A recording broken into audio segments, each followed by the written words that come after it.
First regular session of the 20th Congress is hereby called to order.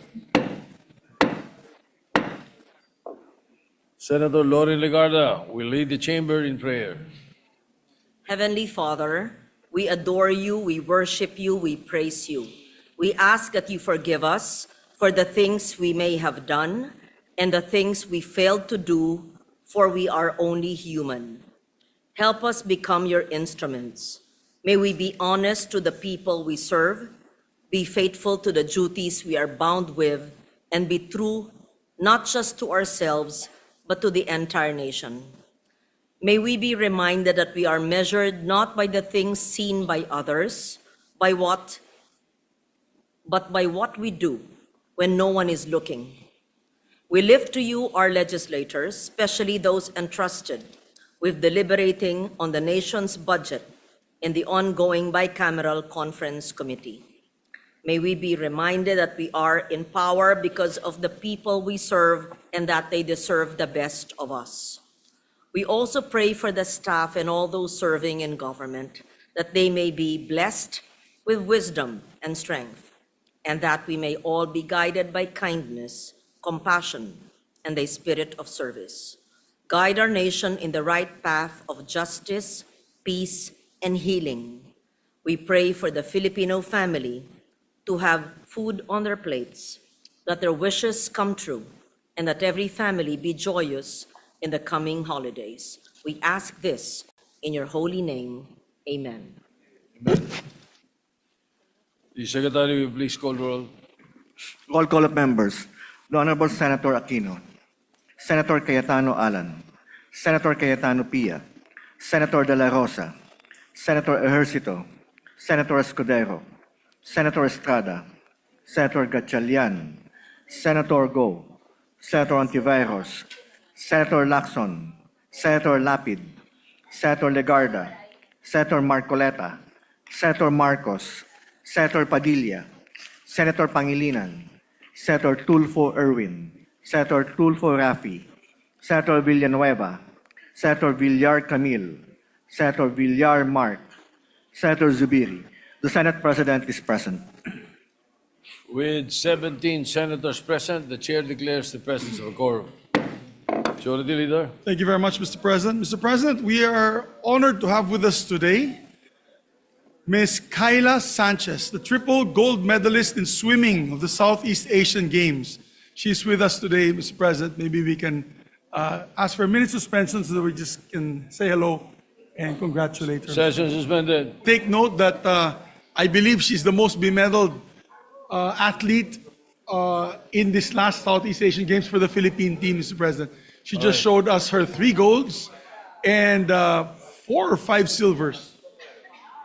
5 silvers. So Yes, congratulations to the pride of the country. Thank you very much for your yes, service. thank you, Mr. President. Mr. President, I move that we dispense with the reading of the journal of the 35th session, Tuesday, December 16, 2025, and consider the same as approved. Yes, so much, Mr. Any President. objection? Chair is none. The journals approved. Thank you, Mr. President. Mr. The President, I move that we Majority proceed with the Leader, reference. Before you continue, before we proceed Yes. with the reference of business, may I be allowed to greet you a happy wedding anniversary? Thank you very much, Mr. President. May we know also Mavic Garcia? That's right. Wedding You also December 17? Majority Leader, Yes, Mr. President. how long have you been married? I have been married now for 20 happy years, Mr. President. 20 years? 20 years, sir. 20 years na pinagtitiis ni Audrey. No? I am very far from your the 56. date of your wedding, Mr. President, the length of your wedding anniversary with your wife. 56. 56 years? Yeah. Yung sa tatay ko po, 62 na. So I'm hoping I can follow suit if we live long enough. All right. Thank you for your Anyway, greetings, Mr. President. Congratulations. Thank you, sir. Okay. Thank you, sir. Thank you, sir. So we proceed with the reference of business? Before I answer, before we take up other matters, Mr. President, do you know the secret to a long and lasting marriage, Mr. President? You know? I know. Yes, Mr. President. Oh, yes. What is your secret, Mr. President? She's always right. That's right. And answer with the yes, dear. Yes, correct. Yes, dear. Correct. Alam nyo po, isa po ako, kasama po kami ni Senator Rapi Tulfo tsaka ibang mga kasamahan ko dito na grupong uhaw. Ano yung Alam niyo yung uhaw? uhaw, Mr. President? What is wow? Union of Husbands Afraid of Wives. Ah, okay. Kaya Mr. matagal President, ang pagsasamahan namin. Mr. President, Yes, Senator Pangilinan is recognized. yes, just a quick manifestation. Sharon and I will be married 30 years next year, and we have a simple arrangement. She goes her way, and I go her way. There you go. All right. Those are the secrets to long-lasting Uh-huh. marriages.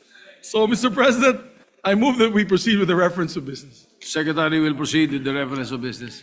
Message from the House of Representatives, letter from the House informing the Senate that on 10 December 2025, it adopted House Concurrent Resolution Number 8, Concurrent Resolution upholding fidelity to the 1987 Constitution relative to the duties and responsibilities of the Conference Committee on the General Appropriations Bill to ensure transparency and accountability in the enactment of the national budget, in which it requests the concurrence of the Senate. Referred to the Committee on Rules.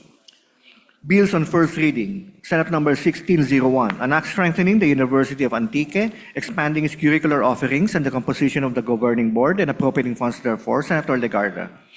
Referred to Committees on Higher Education, Ways and Means, and Finance. Senate number 1602, an act giving preference to domestic bidders participating in government procurement projects. Senator Villanueva. To the Committee on Finance. Senate number 1603, an act providing for the establishment of registries of skilled workers in barangays. Senator Villanueva. Referred to Committees on Labor, Local Government, and Finance.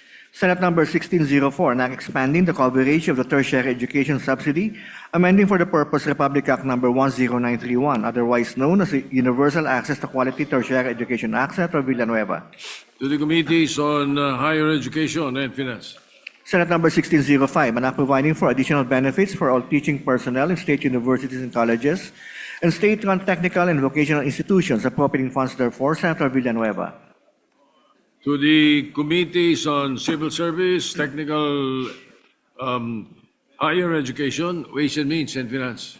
Senate number 1606, an act providing for additional benefits for all teaching and non-teaching personnel in public basic education schools, appropriating funds therefore. Senator Villanueva. To the Committees on Civil Service, Basic Education, Ways and Means, and Finance. Senate number 1607, an act to protect Filipinos from the harmful effects of trans fatty acids, appropriating funds therefore. Senator Villanueva. To the Committees on Health, Trade, Ways and Means, and Finance. Senate number 1608, an act imposing excise tax on plastic bags, amending for the purpose Section 288 and adding a new Section 150-C in the National Internal Revenue Code of 1997 as amended. Senator Villanueva. Referred to the Committee on Ways and Means. Senate number 1609, an act mandating the stockpiling of personal protective equipment and appropriating funds therefore. Senator Villanueva. To the Committees on Health and Finance. Senate number 1610, an act instituting the Medical Reserve Corps and appropriating funds therefore. Senator Villanueva. To the Committees on Health and Finance. Senate number 1611, an act further amending Republic Act number 11213, the Tax Amnesty Act, as amended by Republic Act number 11569 and Republic Act number 11956, by extending the period of availment of estate tax amnesty until June 14, 2027. Senator Villanueva. Referred to the Committee on Ways and Means. Senate number 1612, an act upgrading the minimum salary grade level of nurses from salary grade 15 to 19, amending Section 32 of Republic Act number 9173, otherwise known as the Philippine Nursing Act of 2002. Senator Tulfo E. To the Committees on Civil Service, Health, and Finance. Senate number 1613, an act granting Philippine citizenship to Matthew James Ramos. Senator Go. Referred to the Committee on Rules. Senate number 1614, an act institutionalizing the public basic education schools in geographically isolated and disadvantaged and conflict-affected areas, providing access roads leading to last-mile schools and appropriating funds therefore. Senator Tulfo E. To the Committees on Basic Education, Public Works, and Finance. Senate number 1615, an act providing for the Magna Carta of Barangay Health Workers. Senator Padilla. To the Committees on Health, Local Government, and Finance. Resolutions. Proposed Senate Resolution 202, urging the appropriate Senate committee to conduct an inquiry in aid of legislation into the growing mental health conditions in the Philippines with the end in view of strengthening the implementation of existing laws, expanding access to mental health services, and promoting awareness, prevention, and treatment. Senator Tulfo E. Referred to the Committee on Health. Resolution number 203, commending and congratulating Miguel Tabuena for winning the International Series Philippine Golf Championship at the Santa Elena Golf and Country Club, thereby bringing great pride and honor to the nation. Senator Go. Referred to the Committee on Rules. Resolution number 204, commending and congratulating the Philippine team that represented the country in the 2025 World Amateur Golfers Championship World Final held in Jeju Island, South Korea, from 31 October to 8 November 2025, led by team captain and overall lowest net champion Roberto Antonio Ronin Leviste, for their exemplary performance and for bringing honor and pride to the nation. Senator Go. Referred to Committee on Rules. Majority Leader.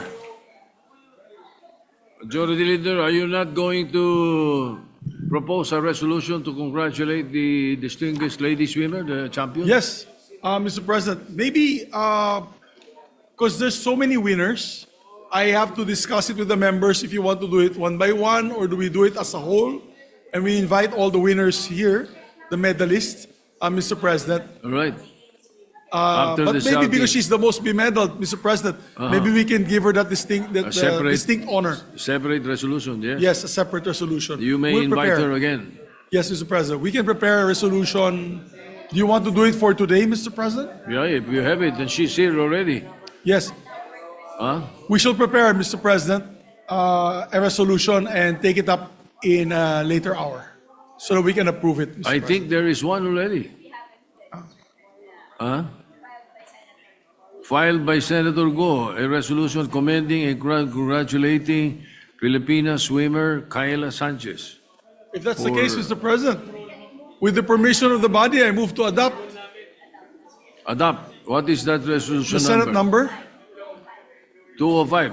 Mr. President, I move to adopt resolution number 205. I so move, Mr. President. As chairman of the Committee on Rules, you are authorized. Any objection? Hearing none, the PS resolution, proposed resolution 205 is hereby adopted. May we just ask the Secretary, I know it's a bit late, may we just ask the Secretary for the full title of the measure to be read on the records, Mr. President. Yes, the Secretary will read the content of the resolution, or the title of the resolution. Resolution commending and congratulating Filipina swimmer Kayla Sanchez for her outstanding performance in the 2025 Southeast Asian Games in Thailand. Thank you very much, Mr. President. It's already moved and adopted. Yes. We'd like to ask for a minute suspension so we can ask all members to come up on the podium for a picture. But before we do that also, Mr. President, we have with us today a bronze medalist in bouldering. I think that is like rock climbing in the Southeast Asian Games. Mr. Praj de la Cruz is with us today as well. All right. Congratulations. Likewise. Miss Praj de la Cruz. Yes, Ms. De La Cruz is. Congratulations in order. Congratulations. So we have All a right. minute for suspension, Mr. Yes, President. session suspended. One of our colleagues would like to avail of the privilege hour. I move that we recognize our distinguished colleague, Senator Rodante Marcoleta, to deliver his speech. Senator Dante Marcoleta is recognized.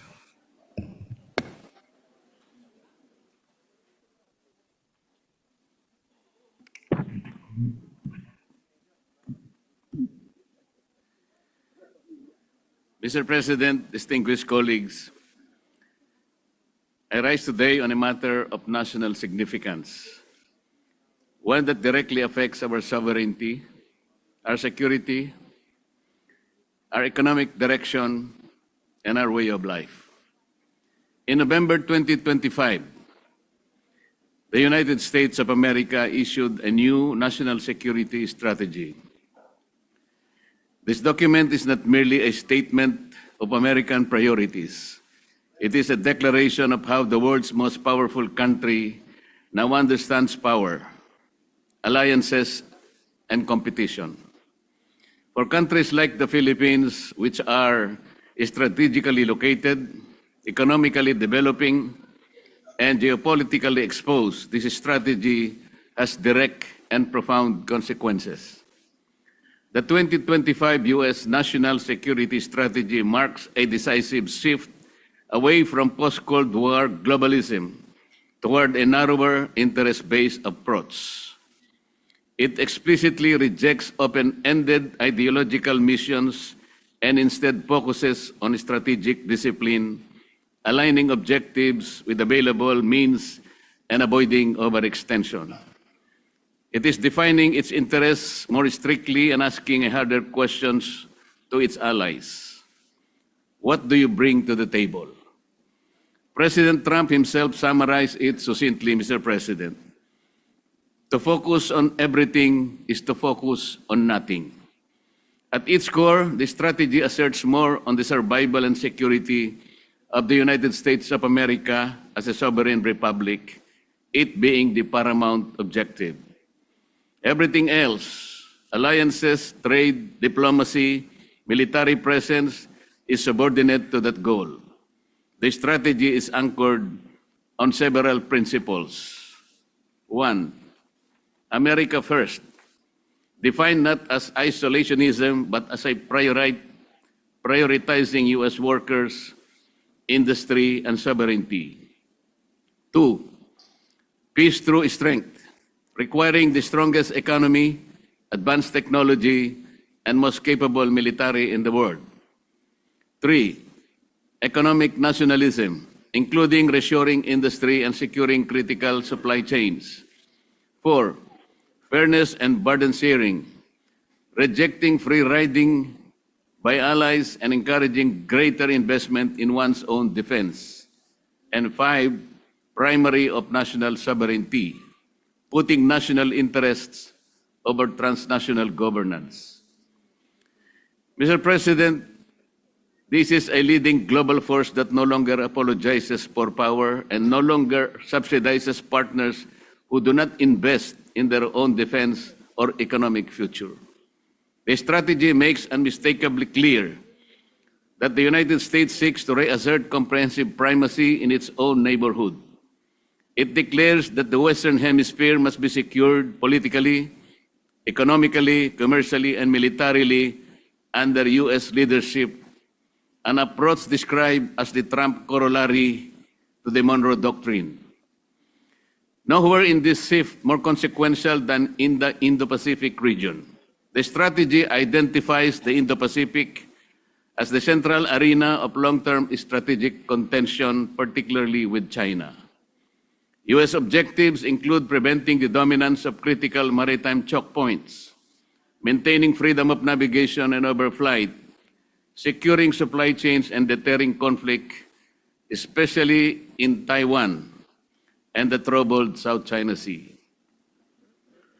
Central to this effort is what strategists call the first island chain, a defensive arc stretching from Japan through Taiwan, the Philippines, and down through Indonesia. The strategy explicitly clarifies that the U.S. diplomacy should press allies and partners along this chain to grant greater access to ports and facilities, spend more on their own defense, and invest in credible deterrent capabilities. Mr. President, let us be clear. The Philippines is no longer peripheral. Our geography alone places us at the heart of this strategic struggle. This reality presents both opportunity and risk. First, heightened strategic importance is tied with conditions. As a treaty ally along vital sea lanes and adjacent to the South China Sea, the Philippines is now of increased strategic value to the United States. Our territory, ports, airfields, and maritime domain are viewed as critical assets. But the strategy is loud and clear, Mr. President. Support is conditional. Allies are expected to contribute and not just to play host. Defense cooperation will increasingly depend on our willingness to invest in our own capabilities, improve interoperability, and demonstrate strategic seriousness. The strategic shift compels us to ask a difficult but necessary question. Where does equity come in? For decades, the Philippines has acted in good faith as a treaty ally. We have costed the 2014 Enhanced Defense Cooperation Agreement, or EDCA, which strengthened the 1951 Mutual Defense Treaty between the Republic of the Philippines and the United States of America.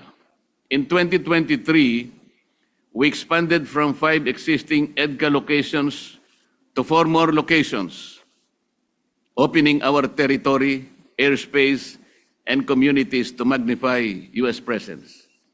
For many years, this arrangement was justified by the understanding that the Mutual Defense Treaty served as a reliable security umbrella, assuring us that deterrence and protection were shared responsibilities.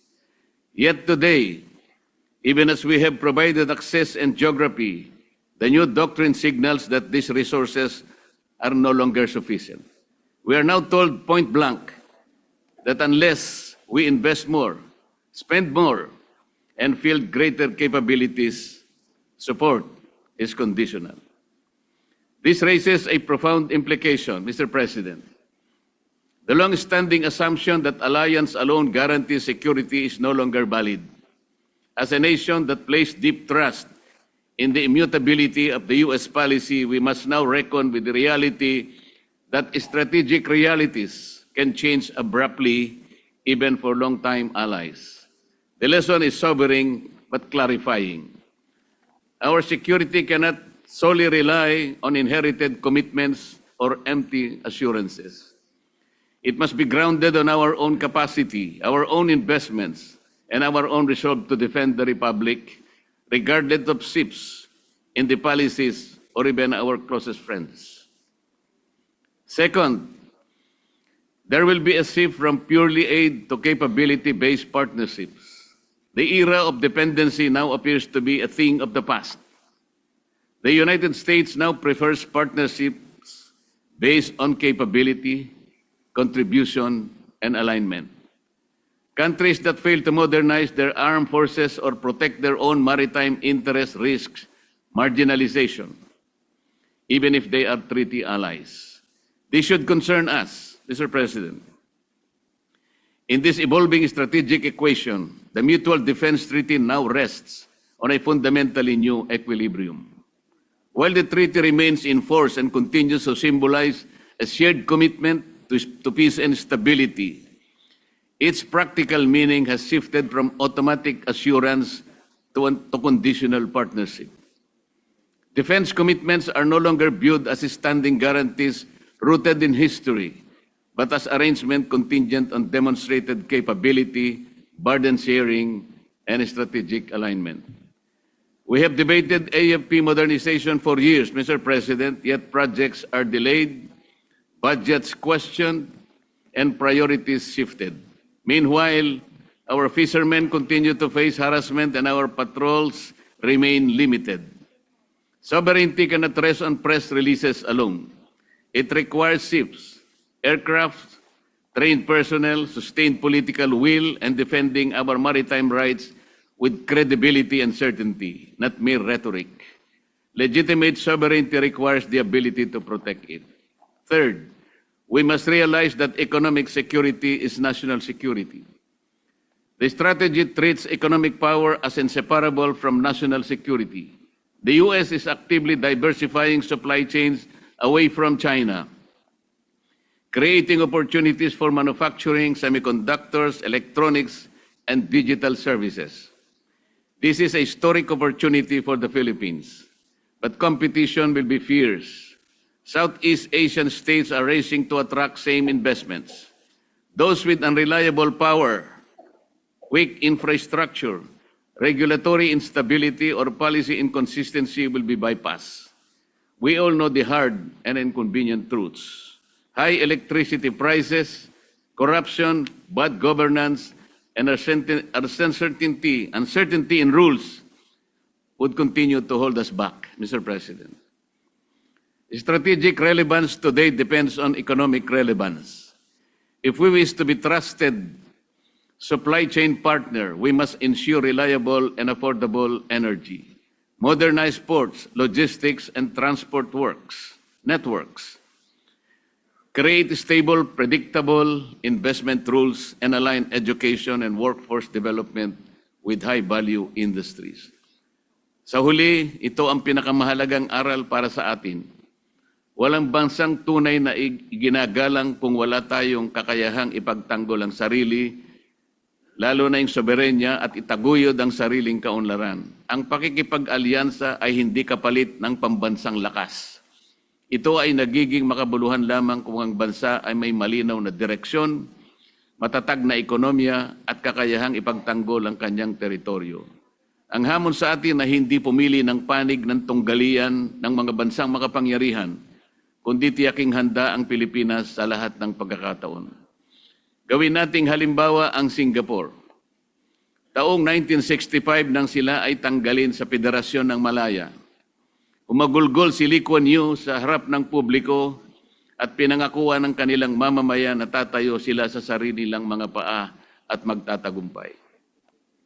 At tingnan natin ngayon, Mr. President, napalago nga nila ng mabilis ang kanilang bansa. Naging sentro ng kalakalan at teknolohiya, napaunlad ang edukasyon, pabahay at serbisyong pangkalusugan at napabilang sa mga bansang itinuturing na First World. Mr. President, distinguished colleagues, the 2025 U.S. National Security Strategy signals a world where power, production, and sovereignty matter again. For the Philippines, this is neither a call for submission nor confrontation. It is a call for strategic clarity. We must understand that alliances are strongest when they rest on mutual capability, not dependency. Economic development without security is fragile. Security without economic strength is unsustainable. If we prepare, invest, and act decisively, we can protect our sovereignty, strengthen our economy, and secure prosperity for future generations. If we remain passive, underprepared, and reactive, we risk being sidelined in a world that no longer waits for those who hesitate. The lesson before us is clear, Mr. President. National development, defense, readiness, and strategic purpose must move together. Sa panahong nagbabago ang balanse ng kapangyarihan sa mundo, ang pinakamahalagang paninindigan ng Pilipinas ay ang manatiling matatag, handa at makiling sa sariling interes at pambansang kagalingan. Maraming salamat, Mr. President. Majority Leader. Primary committee ito. Sa foreign relations o sa national relations? We can make it joint.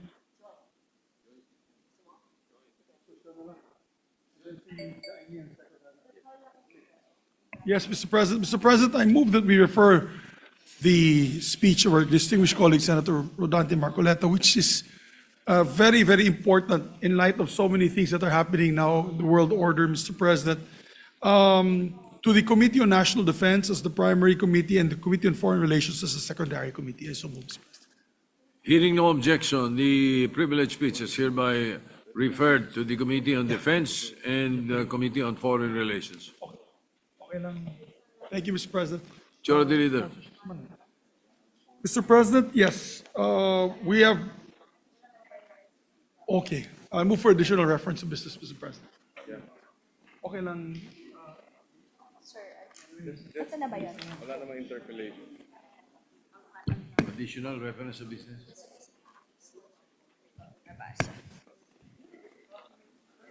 Anyway, Majority Leader, we have additional reference of business so Yes, that we Mr. can President, I continue move with for the the... reference of business addition. All right, the Secretary will proceed with the reference of the additional reference of business. Additional reference of business, bills on first reading. Senate Bill 1616, an act prohibiting the establishment of political dynasties by Senator Ejercito. Referred to the Committees on Electoral Reforms and Constitutional Amendments. Senate Bill 1617, an act declaring a one-time amnesty on all unpaid internal revenue taxes imposed by the national government for taxable year 2024 and prior years by Senator Ejercito. Referred to the Committee on Ways and Means. 1618, an act further amending Republic Act Number 11213 or the Tax Amnesty Act as amended by RA Number 11569 and RA 11956 by extending the period of availment of the estate tax amnesty until June 14, 2027 by Senator Ejercito. referred to the Committee on Ways and Means. 1619, an act promoting rice security by ensuring the adequate supply and stable price of rice and strengthening the mandate of the National Food Authority, amending for the purpose RA number 8178, otherwise known as the Agricultural Tarification Act, as amended by Senator Ejercito. To the Committees on Agriculture, Ways and Means, and Finance. 1620, an act amending sections 3 and 7 of RA 10931, otherwise known as the Universal Access to Quality Tertiary Education Act, to enhance efficiency, equity, and accountability of the tertiary education subsidy program by Senator Ejercito. To the Committees on Higher Education and Finance. 1621, an act expanding the purpose and application of the Special Education Fund, amending for the purpose section 272 of RA 7160, otherwise known as the Local Government Code of 1991, and for other purposes by Senator Ejercito. To the Committees on Local Government, Basic Education, Ways and Means, and Finance. 1622, an act promoting business competitiveness by providing temporary tax relief to single proprietorships, cooperatives, partnerships, or corporations classified as micro, small, and medium enterprises by Senator Ejercito. To the Committees on Trade and Ways and Means. 1623, an act strengthening the people's right to information on matters of public concern and implementing the state policy of full public disclosure of all its transactions involving public interest, providing mechanisms for their effective exercise and for other purposes by Senator Hontiveros. To the Committees on Public Information, Civil Service, and Finance. Resolution, PSR 206, resolution congratulating and commending the Philippine Practical Shooting Team on their winning performance in the 2025 33rd Southeast Asian Games in Chonburi, Thailand by Senator De La Rosa. To the Committee on Rules. Committee report. Committee report number 22, prepared and submitted jointly by the Committees on Agriculture, Food and Agrarian Reform and Finance on Senate Bill number 1624 with Senators Pangilinan and Marcos as authors thereof. An act creating a Congressional Commission on Agricultural Fisheries and Food Security to review, assess, and evaluate the state of Philippine agriculture and recommend innovative and targeted policy reforms in agriculture, appropriating funds, therefore, recommending its approval and substitution of Senate Bill numbers 1199 and 1345, sponsor Senator Pangilinan. To the calendar for ordinary business. Majority Leader. Thank you very much, Mr. President. Mr. President, I move to transfer from the calendar of ordinary business to special order Senate Bill number 1624 under Committee Report number 22. I so move. Any objection? Hearing none, it's so transferred. I move that we consider the measure, Mr. President, Senate Bill number 162. Any objection? Hearing none, consideration is in order. We will ask the Secretary to read the title. Secretary will read the title of the measure without, oh yes, go ahead, it's not a resolution. You may proceed with the title. Senate Bill number 1624, an act creating a Congressional Commission on Agriculture, Fisheries, and Food Security to review, assess, and evaluate the state of Philippine agriculture and recommend innovative and targeted policy reforms in agriculture, appropriating funds, therefore. Mr. President, may we recognize the sponsor of the measure, no other than distinguished Chairman of the Committee on Agriculture, Senator Francis Kiko Pangilinan. The Chairman of the Committee on Agriculture, Senator Francis Pangilinan, is recognized to sponsor the measure. Maraming salamat, Ginoong Pangulo, sa ating mga natatanging kasamahan. Kinalulugod kong sponsor ang Senate Bill 1624, ang Congressional Commission on Agriculture, Fisheries, and Food Security.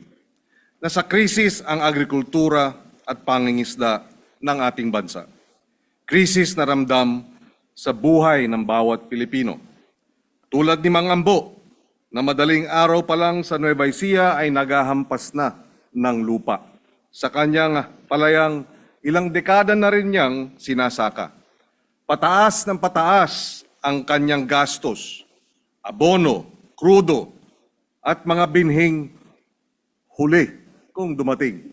Pagdating ay anihan. Trader ang nagdidikta ng presyo. Kulang na kulang ang napagbebentahan niya ng palay para makabayad sa mga inutang. Oo, meron siyang masasaing na bigas pero wala ng pera para ayusin ang sirang bubong o makapagtabi para sa susunod na bagyo. Wala rin sa 4 niyang anak ang gustong magsaka. Sa Santa Cruz, Manila naman, may isang nanay na 2 anak ang nagbibilang ng dalang barya sa tapat ng karinderya. 20 pesos na ang isang cup ng kanin, 1 cup of rice. Mahal kahit pritong galunggong at pakbet. Kaya ipagkakasya na lang niya ang 1 cup of rice para sa kanilang mag-iina at bibili na lang ng instant pansit canton na 20 pesos din. Hindi na siya pupunta sa talipapa. Kaya hindi niya, ika nga, namamarites na maraming gulay galing Benguet ang nabubulok. Nabubulok lang. Hindi kilometro ang sukatan ng layo ng sakahan ni Mang Ambo at ng pinggan ng nasabing nanay. Nasusukat ang layo sa wasak na sistema, sa inaaksayang ani at sa mga patakarang hindi kumukunik. Ito ang krisis na kinahaharap natin. Nagkakandakakuba sa hirap at edad ang mga magsasaka at mangingisda, mataas at sumpungin ang presyo ng pagkain, at milyong-milyong pamilyang Pilipino ang walang kakayahang kumain ng masustansya at sapat sa bansang mayaman ng dagat at lupa. The Agriculture, Fisheries, and Food Security Commission is not just another committee. It is a chance to finally confront what is broken in our agri and fisheries sector and fix it before the costs grow even higher and the hunger affects even more. Pagkakataon pa para harapin at ayusin ang sira bago pa lumobo ang gastos. Ilang dekada na rin tayong nagpapasa ng mga batas, pinopondohan ng mga programa para dalhin sa bagong siglo ang agriculture ng Pilipinas. Pero nananatiling mababa ang ani, huli at kita ng mga magsasaka at mangingisda kumpara sa mga bansa sa ating rehiyon. At tayo ang pinakamalaking rice importer pa rin sa buong mundo. Kanya-kanyang magtrabaho at kanya-kanyang kamalig ang mga ahensya ng pamahalaan. DA sa produksyon, DAR sa lupa, hiwalay rin ang DNR at ang inaasahang mula sa mga LGU. Nagkapatong-patong ang mga mandato, nagbabanggaan ang mga patakaran, at naglalaho ang pananagutan. Mahalaga ang gawain ng mga nabanggit na ahensya pero wala sa disenyo para tumigil sandali at pilitang sagutin ang pinakamahirap na tanong. Ano ang ugat ng krisis sa agrikultura at pangingisda at ano ang kinakailangang gawin para baguhin ito? Yan ang papel ng Agricom. Similar to the education commissions that confronted our education and learning crisis, Agricom is envisioned as a time-bound, high-level congressional body with a singular mission to examine Philippine agriculture and fisheries in its entirety, and to recommend concrete, targeted reforms that government is politically bound to act on. Hindi isa pang permanenteng burokrasya ang Agricom. It is a 3-year intervention with urgency built into its design. First, it will take an unflinching look at the entire Philippine food system, yung supply chain, yung mga batas, mandates, price formation, climate risks, and lived experiences ng ating mga magsasaka, mangingisda, mga trader, middlemen, mga consumer, mga wholesale buyers, mga retailers.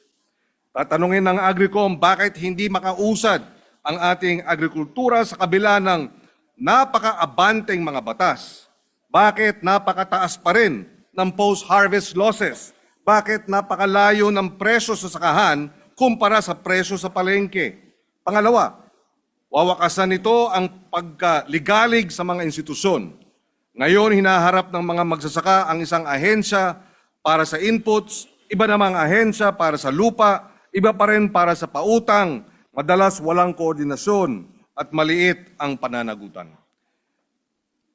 Kakalasin ng Agricom itong legalig at magbibilin ng mas malinaw, mas naunawaang paraan sa ng pamamahala sa pagkain at agrikultura.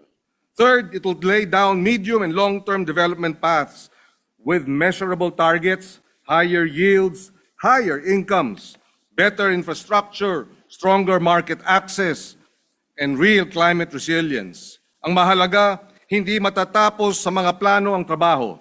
It will recommend specific laws, budget priorities, institutional reforms, and report regularly to Congress on what must be done.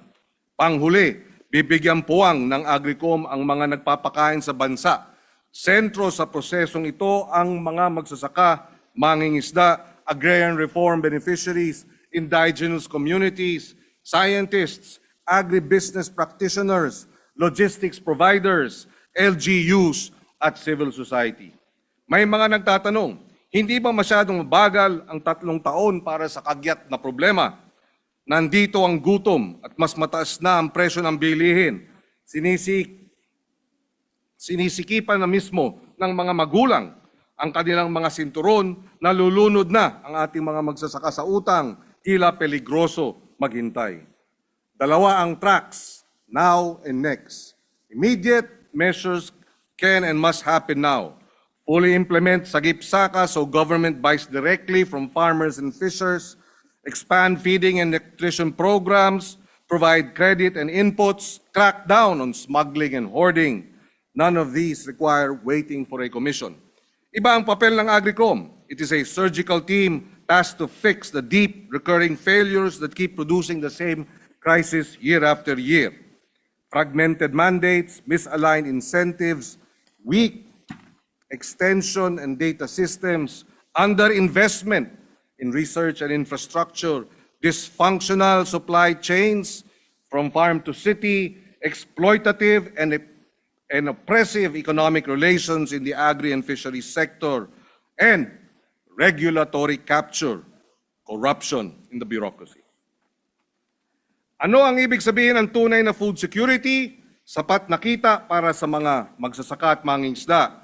Mga sistema ng food production na kayang labanan ang pagbaha, pagtuyot, bumibili ang mga paaralan, mga ospital ng gobyerno, feeding programs mula sa local producers, pinatatatag ang pamilihan ng paggasta ng pamahalaan.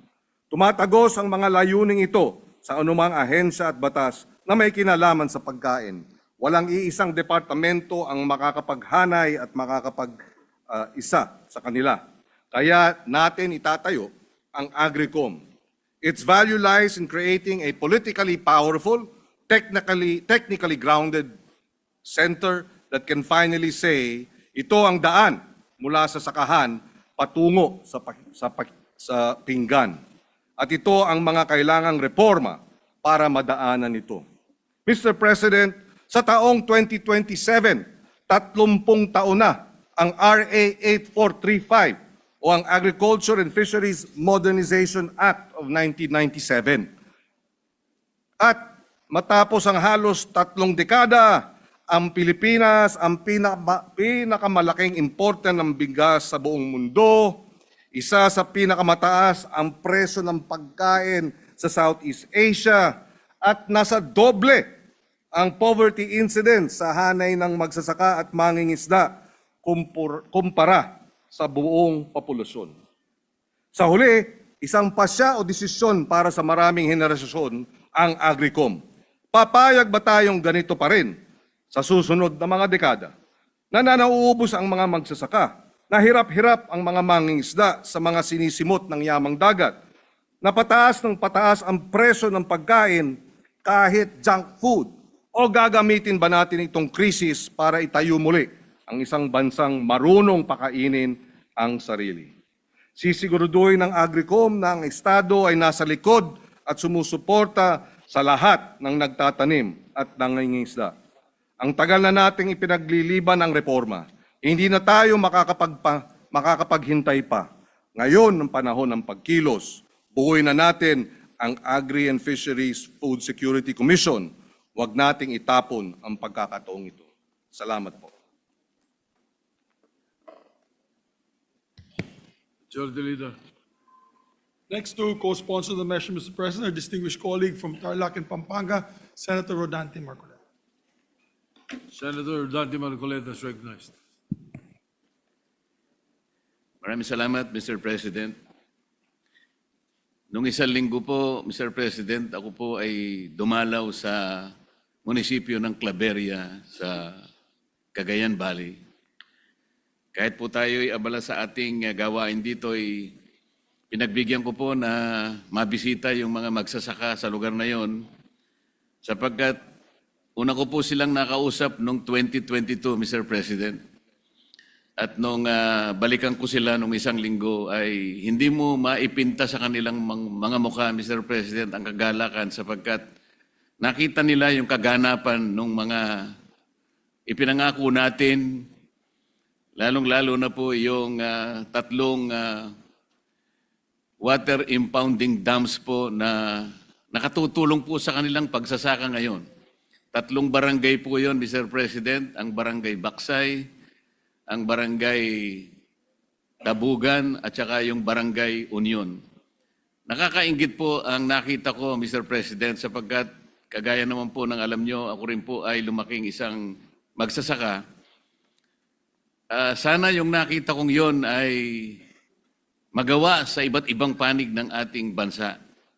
Napakalaki po ng iniunlad ng kanilang pagsasaka, Mr. President. Kung di po ako nagkakamali, ay nakuha nilang madoble yung kanilang output sa pagsasaka. Tuwan-tuwa po sila at hindi nila malaman kung paano sila magpapasalamat sa mga biyayang nakamit po nila, sapagkat doon po ay nakita nila na ang isang proyekto na hindi kinapalooban ng kahit anong korupsyon, ganun pala kanya, kapag wala palang korupsyon ang isang proyekto, makikita mo yung pagkakagawa niya at alam na alam mo na ito'y magiging kinabukasan na ng aming mga pamilya. Nakita po nila yung katatagan ng mga OG dams, Mr. President, at saka yung mga irrigation links po na dumaloy sa kanilang mga sakahan.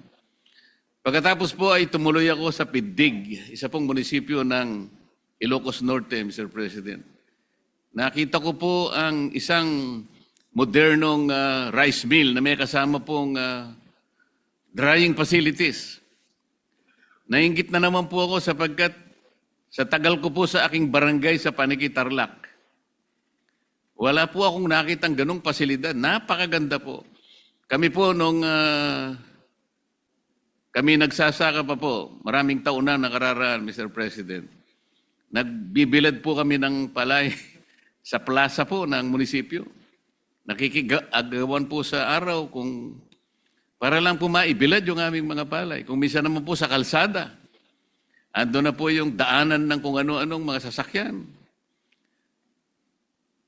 Sana po ganun lahat ang mangyari sa lahat ng mga lugar natin sa ating bansa para sa ganun ay yung daloy po ng kaginhawaan ng pagsasaka ay maranasan po lahat ng ating mga kababayan. This is the reason, Mr. President, why I rise today to co-sponsor and to co-author the Senate Bill number 1624 or the Congressional Commission on Agriculture, Fisheries, and Food Security, AGRICOM Act. As one who grew up to farmer parents and now a proud tiller of a humble lettuce farm in Paniki, Tarlac, Mr. President, this representation has long been a staunch advocate of pursuing concrete and targeted reforms in our agriculture and fisheries sector. Kaya naman noong Agosto pa lamang, Mr. President, sa isa pong pagdinig natin sa mga komite, nabanggit ko na dapat na ring magkaroon ng isang komisyon na titingin sa kalagayan at mga suliraning kinaharap ng ating mga magsasaka at mga mangingisda. With the creation of AGRICOM, we will undertake a long overdue national assessment and evaluation of what our farmers and fisherfolk need and why they are still left behind. Sa pagitan ng AGRICOM, magkakaroon tayo ng isang malinaw na mekanismo upang magrekomenda ng mga konkreto, makabuluhan at makabagong reforma na magpapalakas sa ating mga magsasaka at mangingisda. magtitiyak ng sapat na abot-kayang pagkain sa bawat Pilipino at magtutulak sa Pilipinas na maging globally competitive sa larangan ng agrikultura at pangisdaan. Hindi na bago sa ating kasaysayan ang pagsasabatas ng isang komisyon na siyang tututok sa iba't ibang sektor ng ating lipunan, Mr. President. Under the EPIRA Law o Republic Act 9136 as amended, a Joint Congressional Energy Commission, JCEC, was constituted to exercise oversight in the implementation of all existing energy laws in the country. Sa larangan naman ng edukasyon, nagkaroon na tayo ng 2 komisyon na naliksik sa estado ng ating edukasyon. Una ay ang First Congressional Commission on Education na binuo sa ilalim ng Joint Resolution Number 02 ng 8th Congress noong 1990. At pangalawa ay ang Second Congressional Commission on Education na naitatag sa ilalim ng Republic Act 11899 noong July 23, 2022. For agriculture, Mr. President, a joint resolution was approved as far back as December 20, 1995 during the 10th Congress, calling for the creation of a congressional commission to review and assess the state of Philippine agriculture. So more than 30 years later, our agriculture sector remains dismal. Ang sabi nga po, kung i-characterize ito, Mr. President, subservience farming na lamang po eh. Ibig sabihin, nagsasaka siya, nagsisikap, nagtityaga, ngunit para sa pagkain lang. Bukod doon, wala na po. Patuloy na nabubuhay sa kahirapan ng ating mga magsasaka. Hindi sapat ng ani at ang patuloy na pagdepende sa importasyon para sa pagkaing bigas ng ating mga mamamayan. Ilan lamang ito sa mga problemang dapat nating agarang masolusyonan, Mr. President. So I join the sponsor in pushing for the creation of this Congressional Commission on Agriculture, Fisheries, and Food Security. Thank you, Mr. President. Thank you, Senator Marcoleta. Majority Leader. Thank you, Mr. President. Mr. President, I move that we recognize also to co-sponsor the measure Senator Robin Hood Padilla. Senator Robin Padilla is recognized to sponsor the measure. Maraming salamat po, Ginoong Pangulo. Assalamualaikum warahmatullahi wabarakatuh. Magandang araw din po sa ating mga kasama. Ginoong Pangulo, buong galang po akong tumatayo upang i-co-sponsor ang Senate Bill number 1624 na nagtatatag ng Agricom na inihain po ng bayani ng magsasaka, Senator Kiko Pangilinan.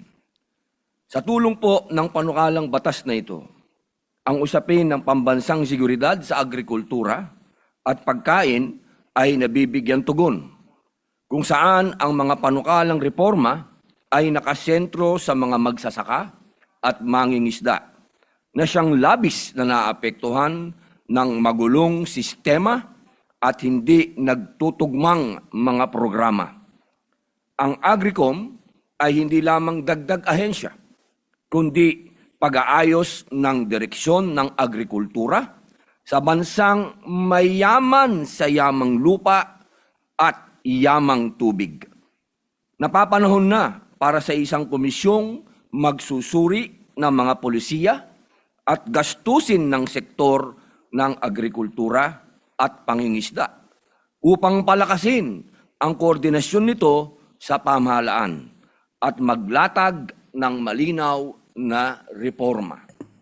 Malaking tulong din ang panukalang research arm ng Senate Bill number 1624 sa pagsisiguro na ang programa ay nakabatay sa datos at panukala ng mga eksperto at practitioners na may angkop na kasanayan sa larangan ng agrikultura. Bilang mambabatas, naniniwala ako na ang food security ay responsibilidad ng pamahalaan. Ang Agricom ay kailangan sa kalutasan ng laban sa gutom ng mamamayan katulad po ng talumpati ng ating bayani ng agrikultura, Senator Kiko Pangilinan. Dahil dito, buong tapang kong sinusuportahan at kinuko-sponsor ang Senate Bill 1624. Maraming salamat po. Majority Leader. Thank you very much, Mr. President. To allow our colleagues to study the measure further, I move that we suspend consideration of the measure. Consideration. I'm sorry. Uh, Do you also want to give a co-sponsorship speech? The lady senator from Antique. yes, Senator Lorna Legarda is recognized. Please. Mabagal yung staff. No, I have prepared message. Thank you, Mr. President. I rise to co-sponsor Senate Bill number 1199, which proposes the creation of a Congressional Commission on Agriculture, Fisheries, and Food Security, or AGRICOM. For decades, our agriculture and fisheries sectors have been weighed down not by a lack of laws or programs, but by fragmented implementation, overlapping mandates, and the absence of a coherent, whole-of-government approach. Agencies operate in silos. Policies often move in different directions, and resources are spread thinly, resulting in low productivity, persistent poverty among farmers and fisherfolk, and continuing threats to our food security. This measure responds to that structural weakness. AGRICOM is envisioned as a time-bound, independent, and data-driven commission that will comprehensively review existing policies, programs, and expenditures in agriculture and fisheries, identify conflicts and redundancies, and recommend targeted, measurable, and actionable reforms. It strengthens Congress's ability to exercise informed oversight and to legislate based on evidence rather than piecemeal interventions. The bill recognizes the interconnected realities of food security, climate change, rural development, and market competitiveness. By promoting coordination among national agencies, local governments, private sector, cooperatives, academia, and civil society, AGRICOM provides a platform for integrated solutions that respond to conditions on the ground. At a time when climate risks, supply chain disruptions, and rising food costs place increasing pressure on both producers and consumers, this measure offers a strategic and forward-looking path towards a more resilient, productive, and inclusive agriculture sector.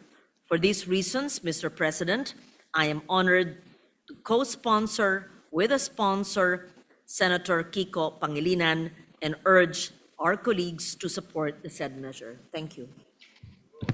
Thank you, Senator Legarda. Majority Leader. Thank you very much, Mr. President. With that, Mr. President, move to suspend consideration of the measure to allow our colleagues to study. Hearing no objection, the consideration of the measure is suspended. Thank you, Mr. President. Mr. President, I move that we resume consideration on Senate Bill number 1509 under Committee Report number 13. This is the Philippine Geriatric Center. I so move, Mr. President. Any objection? Thank you.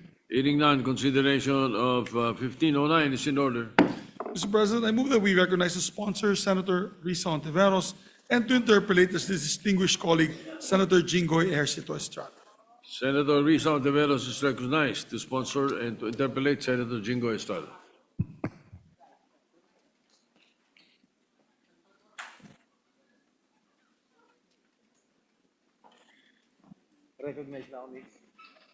Thank you, Mr. President. Will the beautiful lady yield to some few questions? Ang hirap sagutin nung tanong, Mr. President, dahil sa premise. Pero of course po, handang-handa po akong at welcome pong sumagot sa mga tanong ng good gentleman mula sa San Juan. Mr. Maraming President. salamat, Ginoong Pangulo. Has the Department of Health conducted needs assessment or epidemiological study showing that a standalone Philippine geriatric center is the most cost-effective intervention for elderly care, Mr. President?